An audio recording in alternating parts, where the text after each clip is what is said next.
대사님, 이거 보셨어요? 뭔데? 인민일보에서 한국을 동방의 이스라엘이라고 불렀습니다. 2025년 중국 인민일보 온라인판.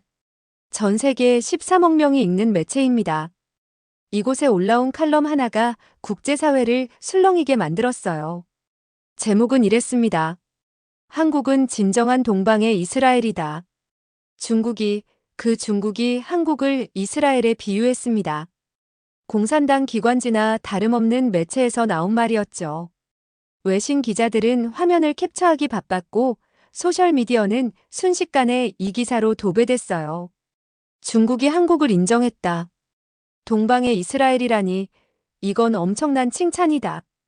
이제 중국조차 한국을 무시할 수 없게 됐구나. 하지만 의문이 남습니다. 구독과 좋아요는 더 좋은 영상을 만드는데 큰 힘이 됩니다. 여러분의 의견을 댓글로 남겨주세요. 왜 하필 이스라엘일까요?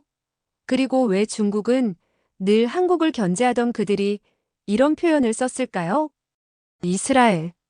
인구 900만 명, 국토 면적은 경기도만 합니다.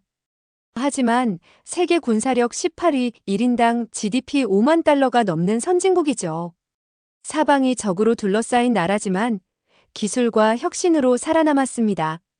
그리고 한국. 인구 5천만 명, 휴전선 넘어 북한과 대치 중입니다. 70년 전만 해도 세계 최빈국이었죠. 하지만 지금은 세계 10위권 경제대국, 반도체와 배터리에서 세계 1위입니다. 두 나라의 공통점. 전쟁의 폐허에서 시작했고 자원이 없었고 적들에게 둘러싸여 있었습니다. 하지만 살아남았고 번영했어요. 중국은 왜 이 두 나라를 같은 선상에 놓은 걸까요? 과연 베이징에서 무슨 일이 벌어지고 있던 걸까요? 그 이야기 지금 바로 시작합니다. 저는 베이징에 있었습니다. 주중 한국 대사관 경제 담당관으로 근무하고 있었거든요. 매일 아침 중국 주요 언론을 모니터링하는 게 제 일이었어요. 그날도 평범한 아침이었습니다. 컴퓨터를 켜고 인민일보 온라인판을 열었어요. 그런데 메인 칼럼 제목을 보는 순간 저는 얼어붙었습니다. 한국은 진정한 동방의 이스라엘이다. 저는 눈을 의심했어요. 다시 읽어봤습니다. 제목이 바뀌지 않았어요. 이게 뭐지? 급히 기사를 클릭했습니다. 필자는 중국 사회과학원 연구원이었어요. 중국 정부 싱크탱크 소속이었죠. 그가 쓴 글은 이랬습니다. 한국과 이스라엘은 놀라울 정도로 닮아 있다. 인구 규모, 국토 면적, 주변 안보 환경. 그리고 무엇보다 기술 혁신으로 생존한 역사. 저는 계속 읽어내려갔습니다. 두 나라 모두 2948년에 건국됐다. 전쟁의 폐허 속에서 시작했고 자원이 없었다. 하지만 교육과 기술에 투자했고 결국 선진국이 됐다. 손이 떨렸습니다. 중국이 한국을 이렇게 평가하다니. 특히 한국의 성장 속도는 이스라엘보다 빠르다. 1인당 GDP, 기술 경쟁력, 산업 다각화. 모든 면에서 한국은 이스라엘과 대등하거나 더 앞선다. 저는 기사를 출력했어요. 그리고 대사에게 급히 보고했습니다. 대사님, 이거 보셨어요? 뭔데? 인민일보에서 한국을 동방의 이스라엘이라고 불렀습니다. 대사는 안경을 벗었어요. 뭐라고? 중국이? 네. 방금 올라온 칼럼입니다. 대사는 기사를 읽기 시작했습니다. 한참을 읽더니 천천히 고개를 들었어요. 이건 심상치 않아. 무슨 뜻인가요? 중국이 한국을 이렇게 평가한 적이 없었어. 특히 공식 매체에서. 좋은 건가요? 좋은 거지. 하지만 동시에 경계하고 있다는 뜻이기도 해. 저는 이해가 안 됐습니다. 경계요? 그래. 중국은 한국을 더 이상 무시할 수 없다는 걸 인정한 거야. 이스라엘처럼 작지만 강한 나라라고 본 거지. 오후 저는 중국 외교부 브리핑에 참석했습니다. 기자 한 명이 손을 들었어요. 인민일보 칼럼에 대해 어떻게 생각하십니까? 한국을 동방의 이스라엘이라고 불렀는데요. 대변인은 잠시 멈칫했습니다. 그건 학자의 개인 의견입니다. 하지만 인민일보에 실렸잖아요. 언론의 자유가 있습니다. 묘한 대답이었어요. 부인하지도 인정하지도 않았습니다. 저는 대사관으로 돌아와 기사를 다시 읽었어요. 한국은 반도체, 배터리, 조선에서 세계 최고다. 이스라엘은 군사기술과 사이버 보안에서 최고다. 분야는 다르지만 수준은 같다. 중국 연구원의 말이었습니다. 그리고 한 가지 더. 한국의 군사력은 이제 캐나다를 넘어섰다. 방위산업 수출액만 200억 달러가 넘는다. 이건 작은 나라의 기적이다. 저는 핸드폰으로 한국 뉴스를 검색했습니다. 중국, 한국을 동방의 이스라엘로 평가. 인민일보 칼럼, 한국 기술력 극찬. 중국조차 인정한 한국. 기사가 쏟아지고 있었어요. 댓글도 읽어봤습니다. 드디어 중국도 우릴 인정했네. 동방의 이스라엘이라니 자랑스럽다. 이제 중국도 우릴 무시 못해. 저는 창밖을 바라봤습니다. 베이징의 스카이라인이 펼쳐져 있었어요. 중국. 인구 14억 명, 세계 2위 경제대국. 그들이 한국을 이스라엘에 비유했습니다. 이건 단순한 칭찬이 아니었어요. 인정이었습니다. 중국조차 한국을 무시할 수 없게 됐다는. 다음 날 저는 베이징 국립도서관에 있었습니다. 중국 측 자료를 더 찾아보고 싶었거든요. 왜 중국이 한국을 이스라엘에 비유했는지 이해하고 싶었어요. 자료실에서 비교 연구 자료를 찾았습니다. 한국과 이스라엘 두 기적의 비교. 중국 사회과학원에서 발행한 보고서였어요. 첫 페이지를 펼쳤습니다. 2948년. 두 나라가 같은 해에 건국됐다. 사진이 나란히 놓여 있었어요. 왼쪽은 이스라엘 건국 선언식, 오른쪽은 대한민국 정부 수립식. 두 나라 모두 전쟁의 폐허에서 시작했다. 이스라엘은 독립전쟁, 한국은 6.25 전쟁. 다음 페이지에는 폐허가 된 도시 사진들이 있었습니다. 이스라엘의 1인당 GNP 1950년 기준 800달러. 한국의 1인당 GNP 1953년 기준 67달러. 저는 숫자를 다시 확인했어요. 67달러. 한국이 이스라엘보다 훨씬 가난했습니다. 하지만 70년 뒤 상황은 역전됐다. 표가 나왔어요. 2025년 기준 한국 1인당 GDP 35,000달러. 이스라엘 1인당 GDP 52,000달러.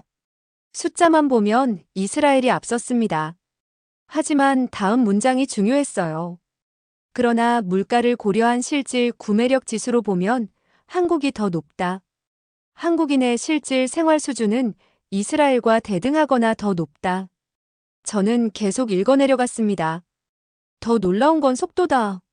한국은 20년 만에 선진국 문턱에 올랐다. 이스라엘은 30년이 걸렸다. 한국의 산업 다각화도 이스라엘을 앞선다. 이스라엘은 소프트웨어와 군사기술에 집중했지만 한국은 반도체, 조선, 자동차, 배터리, 디스플레이 등 전방위로 발전했다. 보고서 말미에는 중국 연구원의 평가가 있었습니다. 한국의 기적은 이스라엘보다 더 놀랍다. 저는 보고서를 복사해서 대사관으로 돌아왔어요. 사무실에 앉아 한국과 이스라엘의 통계를 비교해봤습니다. 먼저 인구. 이스라엘 900만 명, 한국 5천만 명. 한국이 5배 이상 많았어요. 국토 면적.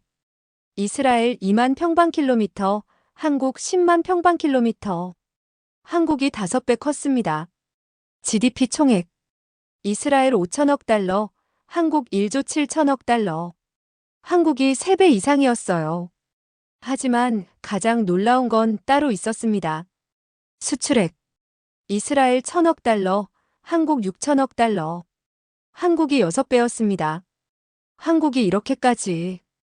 혼잣말이 새어나왔습니다. 저는 역사 자료도 찾아봤어요. 1950년대 사진들이 나왔습니다. 서울과 텔아비브의 모습이었죠. 두 도시 모두 폐허였어요. 부서진 건물, 흙먼지 나는 거리, 굶주린 사람들. 똑같네. 하지만 2025년 사진은 달랐습니다. 텔아비브는 현대적인 도시가 됐어요. 하지만 서울은 더 압도적이었습니다. 강남의 마천루, 한강의 다리들, 밤하늘을 수놓은 불빛들. 우리가 더 빨리 성장했어. 과장님이 사무실로 들어왔습니다. 뭘 보고 있어? 한국과 이스라엘 비교 자료요. 어때? 놀랍습니다. 우리가 더 빠르게 성장했어요. 과장님은 자료를 들여다봤습니다. 당연하지. 한국은 6.25 전쟁 이후 30년 만에 중진국이 됐어. 이스라엘보다 빨랐지. 근데 왜 중국은 이제야 이걸 인정한 걸까요? 이제야 위협을 느낀 거야. 한국이 진짜로 강해졌다는 걸. 저는 다시 중국 언론을 검색했습니다. 후속 기사들이 나오고 있었어요. 한국 70년 만에 최빈국에서 선진국으로. 이스라엘과 한국 기적의 쌍둥이. 작은 나라의 큰 꿈 2번 실현되다. 중국 네티즌 댓글도 읽어봤습니다. 한국의 성장 속도가 정말 대단하다. 우리도 배워야 할 점이 많다. 이스라엘보다 한국이 더 놀랍다. 저는 창밖을 바라봤어요. 베이징 거리를 걷는 사람들이 보였습니다. 중국인들도 이제 한국을 다르게 보고 있었어요. 단순히 이웃나라가 아니라 존경해야 할 나라로. 그날 저녁 저는 서울에 있는 가족에게 전화했습니다. 여보, 뉴스 봤어? 응, 봤어. 중국이 우리나라를 이스라엘이랑 비교했다며? 그래. 근데 있잖아. 자료 찾아보니까 우리가 더 대단해. 어떻게? 성장 속도가 더 빨랐어. 산업도 더 다양하고. 자랑스럽네. 응. 진짜 자랑스러워. 전화를 끊고 저는 다시 자료를 펼쳤습니다. 1948년. 두 나라가 시작된 해. 그때는 아무도 몰랐을 겁니다. 이 두 작은 나라가 세계를 놀라게 할 줄은. 하지만 70년 뒤 세계는 인정했어요. 한국과 이스라엘. 두 나라는 기적을 만들었다고. 그리고 중국은 말했습니다. 한국의 기적은 더 놀랍다고. 일주일 뒤 저는 베이징 대학교에서 열린 세미나에 참석했습니다. 주제는 동아시아와 중동의 안보 비교였어요. 강연자는 중국 국제관계학 교수였습니다. 오늘은 흥미로운 비교를 해보겠습니다. 교수가 지구본을 꺼냈어요. 한국과 이스라엘. 두 나라의 위치를 보십시오. 지구본 위에 두 개의 빨간 점이 찍혔습니다. 북위 37도선 북은 거의 같은 위도에 있습니다. 저는 귀를 기울였습니다. 이건 우연이 아닙니다. 지리적 위치가 두 나라의 운명을 결정했습니다. 교수는 화면을 바꿨어요. 북위 37도. 이 위도는 온대 기후와 아열대 기후의 경계입니다. 사계절이 뚜렷하고 농업에 적합하며 인간 활동에 최적화돼 있죠. 하지만 교수는 말을 멈췄다가 계속했습니다. 이 위도의 나라들은 모두 지정학적 긴장 속에 있습니다. 지도가 확대됐어요. 한국, 북쪽에 북한, 서쪽에 중국, 동쪽 너머에 일본. 삼면이 강대국으로 둘러싸여 있습니다.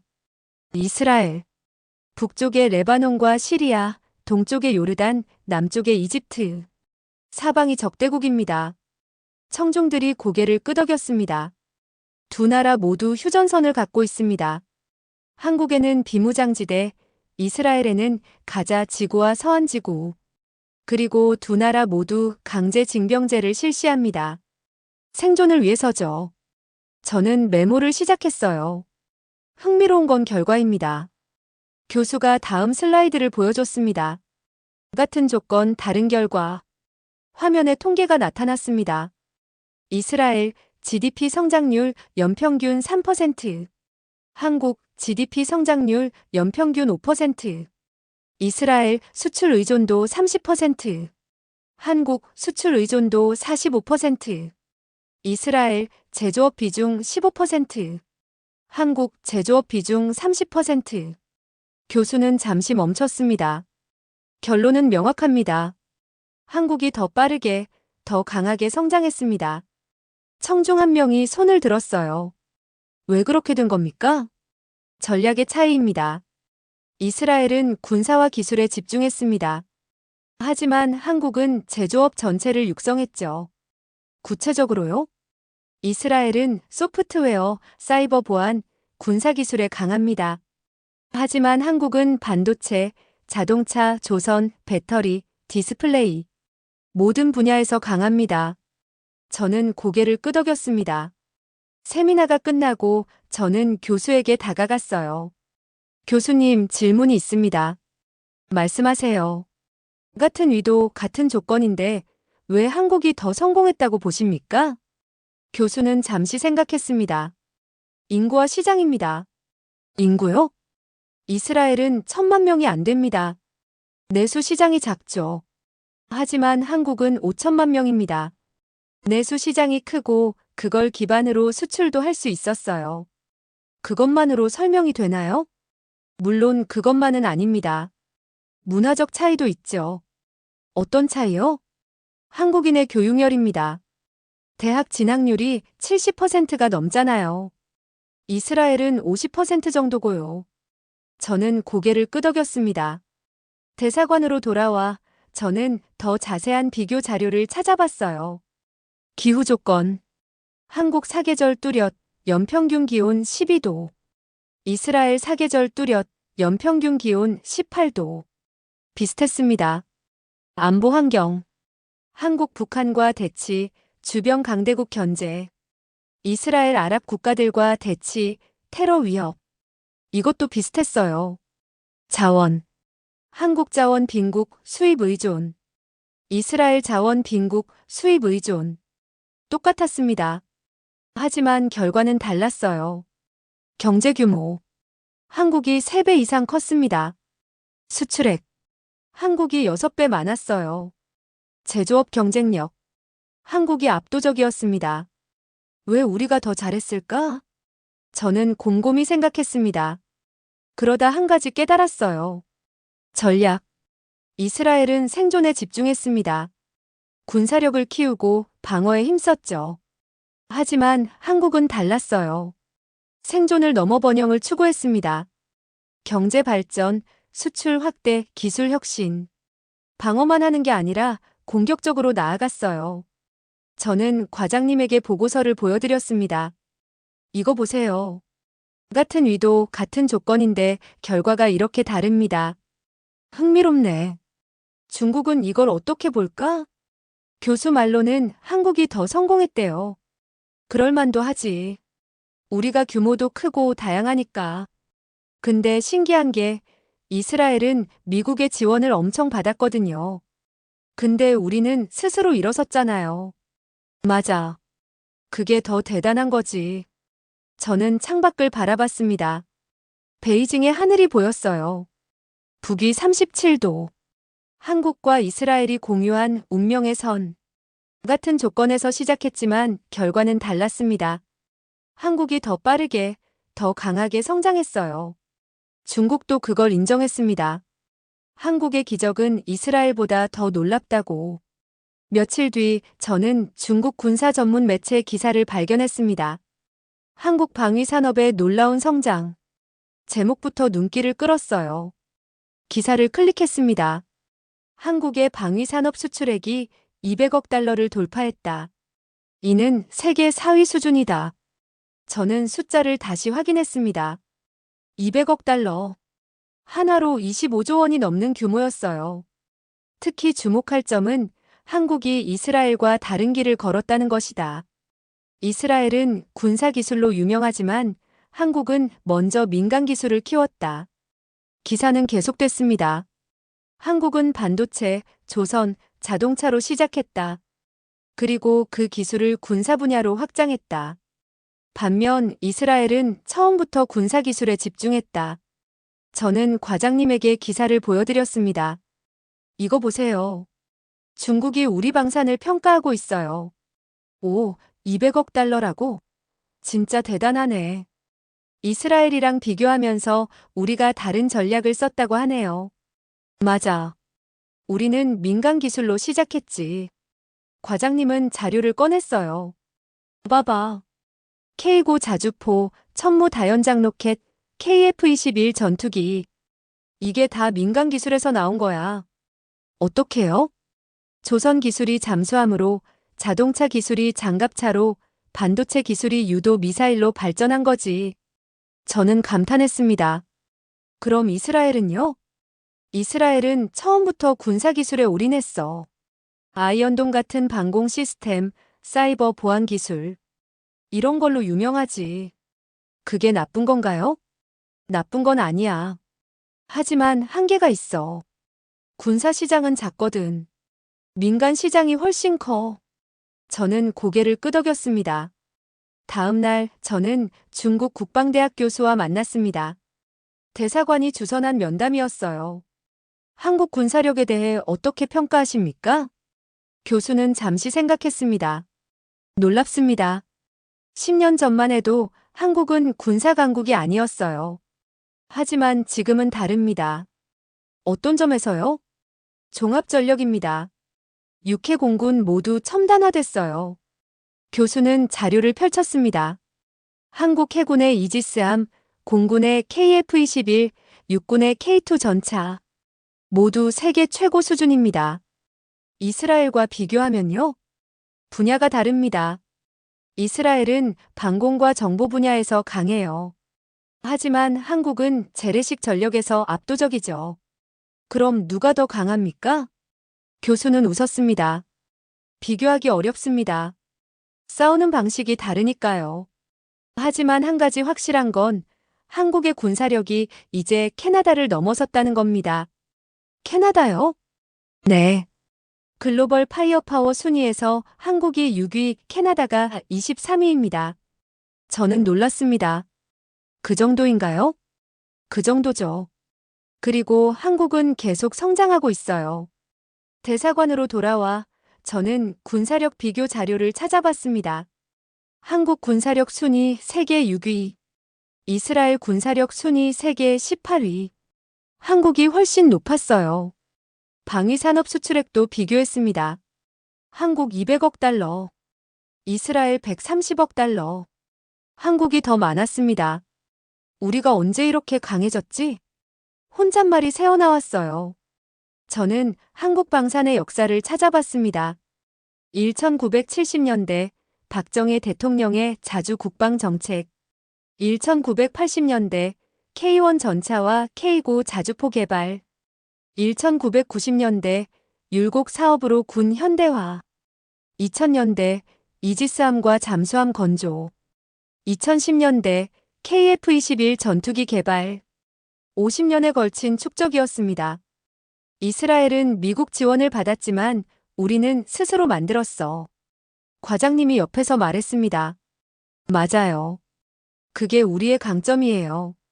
그래서 지금 폴란드, 호주, 사우디가 우리 무기를 사려고 줄 서는 거야. 정말 대단하네요. 저는 중국 언론의 후속 기사를 검색했습니다. 한국 방산 수출로 경제와 안보 동시 달성. 총 대신 기술로 한국의 전략. 이스라엘과 다른 길, 한국의 선택. 중국은 한국의 전략을 분석하고 있었어요. 그리고 평가는 명확했습니다. 한국은 민간 기술을 군사 기술로 전환하는 데 성공했다. 이는 이스라엘이 하지 못한 것이다. 저는 창밖을 바라봤습니다. 베이징의 하늘 아래 중국도 한국을 연구하고 있었어요. 어떻게 작은 나라가 이렇게 강해졌는지, 어떻게 총 대신 기술로 살아남았는지. 그리고 중국은 결론 내렸습니다. 한국의 방식이 더 효율적이다고. 이스라엘은 군사 강국이지만 한국은 기술 강국이었습니다. 그리고 기술은 군사보다 강했어요. 왜냐하면 기술은 세상을 바꾸니까요. 일주일 뒤 저는 중국 경제 전문 채널의 방송을 보고 있었습니다. 프로그램 제목은 숫자로 보는 세계 경제였어요. 진행자가 그래프를 보여줬습니다. 오늘은 한국과 이스라엘의 경제를 비교해 보겠습니다. 화면에 두 나라의 GDP가 나타났어요. 명목 GDP로 보면 이스라엘이 1인당 52,000달러, 한국이 35,000달러입니다. 숫자만 보면 이스라엘이 앞서 있죠. 진행자가 잠시 멈췄습니다. 하지만 이건 명목일 뿐입니다. 실질 구매력으로 보면 이야기가 달라집니다. 화면이 바뀌었어요. 구매력 평가 지수 PPP 기준으로 보겠습니다. 새로운 그래프가 나타났습니다. 한국의 PPP 1인당 GDP는 53,000달러, 이스라엘은 55,000달러입니다. 차이가 거의 없습니다. 진행자가 강조했습니다. 중요한 건 이겁니다. 물가를 고려하면 한국인의 실질 생활 수준이 이스라엘과 거의 같거나 더 높을 수 있다는 겁니다. 저는 화면에 집중했습니다. 이스라엘의 물가는 세계에서 가장 높습니다. 특히 주거비와 식료품이 비싸죠. 화면에 텔아비브의 물가가 나왔어요. 텔아비브 아파트 평균 가격 평당 5천만 원. 서울 강남구 평균 가격 평당 3,500만 원. 커피 한 잔 가격 텔아비브 8,000원, 서울 5,000원. 외식비 텔아비브 1인당 3만 원, 서울 1인당 2만 원. 진행자가 결론을 냈습니다. 명목 소득은 이스라엘이 높지만 실질 구매력은 한국이 더 높을 수 있습니다. 저는 메모를 시작했어요. 다음 날 저는 중국경제연구원을 방문했습니다. 한국 경제를 연구하는 연구원과 면담이 잡혀 있었거든요. 어제 방송 보셨습니까? 네, 봤습니다. 어떻게 생각하세요? 연구원은 자료를 꺼냈습니다. 정확한 분석이에요. 우리도 비슷한 연구를 했습니다. 어떤 결과가 나왔나요? 한국인의 실질 생활 수준이 이스라엘과 대등합니다. 어떤 면에서는 더 높아요. 구체적으로요? 주거 환경을 보세요. 서울의 아파트는 이스라엘보다 넓고 저렴합니다. 교통은요? 한국이 압도적이죠. 서울 지하철은 세계 최고 수준이에요. 텔아비브는 지하철이 거의 없어요. 의료는요? 한국의 의료비가 훨씬 저렴합니다. 의료 수준은 비슷하지만요. 저는 계속 질문했습니다. 그럼 왜 명목 GDP는 이스라엘이 더 높은 건가요? 환율과 물가 때문입니다. 이스라엘은 물가가 높아서 명목 소득도 높아요. 하지만 실제로 살아보면 한국이 더 살기 좋을 수 있어요. 중국은 이걸 어떻게 보나요? 연구원은 웃었습니다. 솔직히 놀랍습니다. 한국이 이렇게 실질적으로 강한 줄 몰랐어요. 대사관으로 돌아와 저는 더 자세한 비교를 해봤습니다. 생활비 비교. 서울 월 생활비 250만 원. 텔아비브 월 생활비 400만 원. 한국이 훨씬 저렴했습니다. 교육비 비교. 한국 대학 등록금 연 500만 원. 이스라엘 대학 등록금 연 1,000만 원. 한국이 절반이었어요. 교통비 비교. 서울 지하철 한 달 정기권 5만 원. 텔아비브 버스 한 달 정기권 15만 원. 한국이 3분의 1이었습니다. 이러니까 실질 구매력이 높은 거네. 저는 과장님에게 보고했습니다.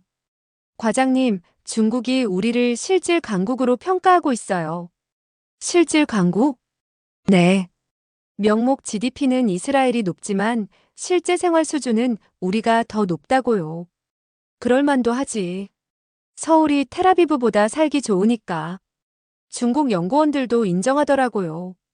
중국이 우리를 이렇게 자세히 분석한다는 게 신기하네. 관심이 많은 것 같아요. 한국을 배우려고요. 며칠 뒤 중국 경제 매거진의 특집 기사가 나왔습니다. 진짜 강국은 숫자가 아니라 삶의 질로 판단한다. 기사는 이렇게 시작했어요. 많은 사람들이 1인당 GDP로 나라를 평가한다. 하지만 그건 절반의 진실일 뿐이다. 한국과 이스라엘을 보라. 명목 소득은 이스라엘이 높지만 실질 생활은 한국이 더 나을 수 있다. 왜냐하면 한국은 주거, 교통, 의료, 교육 모든 면에서 효율적이기 때문이다. 기사는 계속됐습니다. 이것이 진짜 강국의 조건이다. 국민이 실제로 잘 사는 나라. 한국은 그런 나라다. 저는 기사를 출력해서 서울로 보냈습니다. 본부에서도 이 내용을 알아야 했거든요. 그날 저녁 저는 베이징 거리를 걸었습니다. 중국인들이 바쁘게 오가고 있었어요. 그들도 이제 한국을 다르게 보고 있었습니다. 단순히 부자 나라가 아니라 실질적으로 강한 나라로, 명목이 아니라 현실로, 숫자가 아니라 삶의 질로. 저는 하늘을 올려다봤습니다. 베이징의 밤하늘이었어요. 한국은 진짜 강국이 됐습니다. 명목상이 아니라 실질적으로. 그리고 중국조차 그걸 인정했어요. 한 달이 지났습니다. 저는 베이징 중국 중앙 텔레비전 CCTV 본사 앞에 서 있었어요. 특별 대담 프로그램에 참석하기 위해서였습니다. 주제는 한국의 부상, 중국의 시각이었죠. 스튜디오에 들어가니 이미 중국 측 패널들이 앉아 있었어요. 경제학자, 군사 전문가, 국제관계학 교수. 저는 한국 대표로 참석했습니다. 녹화가 시작됐어요. 앵커가 입을 열었습니다. 최근 중국 언론이 한국을 동방의 이스라엘이라고 부르고 있습니다. 오늘은 이 평가가 적절한지 토론해 보겠습니다. 경제학자가 먼저 발언했습니다. 한국의 발전은 이스라엘보다 더 놀랍습니다. 앵커가 물었어요. 어떤 점에서요? 속도와 규모입니다. 한국은 30년 만에 최빈국에서 선진국이 됐어요. 이스라엘은 50년 걸렸습니다. 군사 전문가가 끼어들었습니다. 군사력도 마찬가지입니다. 한국은 이제 세계 6위 군사 강국이에요. 이스라엘은 18위고요. 국제관계학 교수가 말했습니다. 하지만 주목해야 할 건 이겁니다. 한국은 우리의 이웃입니다. 앵커의 표정이 굳어졌어요. 무슨 뜻입니까? 이스라엘은 중동에 있어요. 우리와 멀죠. 하지만 한국은 우리 바로 옆에 있습니다. 침묵이 흘렀습니다. 교수가 계속 말했어요. 칭찬 속에 담긴 의미를 생각해야 합니다. 우리가 한국을 이스라엘에 비유한 건 인정하는 동시에 경계한다는 뜻입니다. 앵커가 저를 쳐다봤습니다. 한국 대표님, 어떻게 생각하십니까? 저는 조심스럽게 대답했습니다. 중국의 평가에 감사드립니다. 하지만 한국은 중국의 경쟁자가 아닙니다. 협력 파트너죠. 경제학자가 고개를 끄덕였습니다. 맞습니다. 한국과 중국은 경제적으로 긴밀하게 연결돼 있어요. 하지만 군사 전문가는 달랐어요. 경제는 그렇죠. 하지만 안보는 다릅니다. 한국은 미국의 동맹이에요. 그건 역사적 이유 때문입니다. 제가 대답했습니다. 6.25 전쟁 때문이죠. 한국은 생존을 위해 미국과 동맹을 맺었어요. 하지만 지금도 그 동맹이 유지되고 있습니다. 네. 하지만 한국은 중국과도 좋은 관계를 유지하고 싶어 합니다. 대담은 1시간 넘게 이어졌어요. 녹화가 끝나고 저는 대기실로 갔습니다. 경제학자가 따라왔어요. 솔직하게 말씀드리겠습니다. 네, 말씀하세요. 중국은 한국의 성장을 놀랍게 보고 있어요. 하지만 동시에 불안해하고 있습니다. 왜요? 한국이 너무 강해졌거든요. 경제, 기술, 군사. 모든 면에서요. 그게 문제인가요? 문제는 아니에요. 하지만 경계할 이유는 됩니다. 저는 이해했습니다.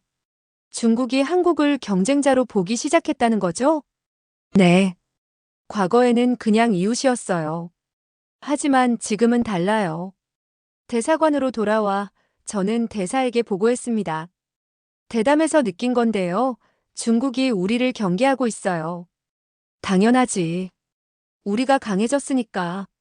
근데 칭찬과 경계가 섞여 있더라고요. 그게 정상이야. 강한 나라는 존경받지만 동시에 경계받아.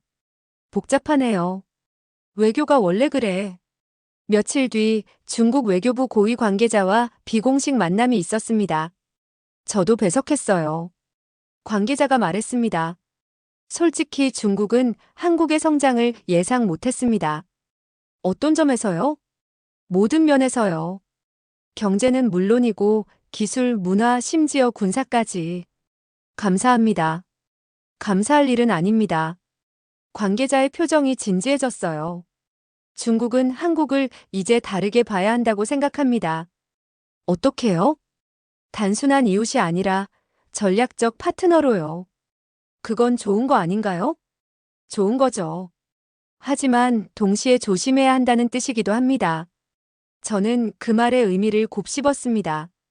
그날 밤 호텔 방으로 돌아와 창밖을 바라봤어요. 베이징의 야경이었습니다. 중국은 한국을 인정했어요. 동방의 이스라엘이라고. 하지만 그 인정 속에는 경계심도 담겨 있었습니다.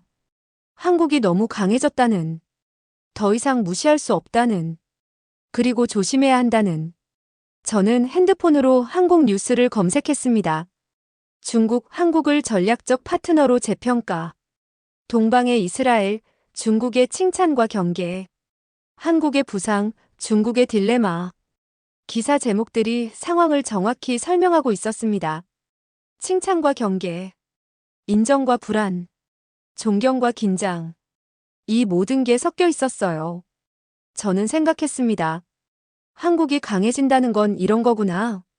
세계가 인정하지만 동시에 경계한다는 것. 더 이상 무시당하지 않지만 더 많은 책임을 져야 한다는 것. 중국은 마침내 한국을 진짜 경쟁자로 마주했습니다. 그리고 그 시선 속에는 존경과 경계가 공존하고 있었어요. 2달이 지났습니다.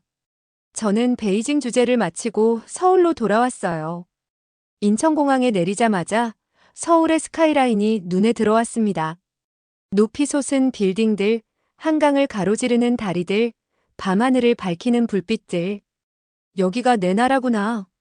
가슴이 벅찼습니다. 택시를 타고 시내로 들어갔어요.